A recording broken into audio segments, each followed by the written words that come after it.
Yes, Lord. Purihin ka. Sambahin ka.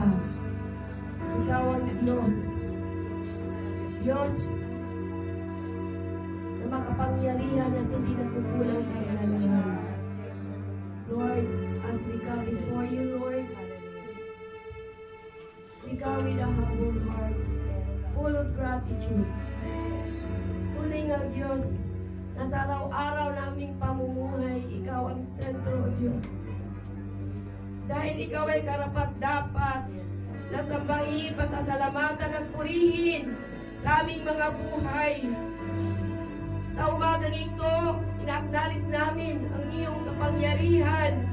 Inaknalis namin kung sino ka sa aming buhay. Ikaw ang Panginoon at nagpagda sa amin. Kaya Lord, nandito kami para bigyan ka ng mataas na pagpurit pasalamat. Dahil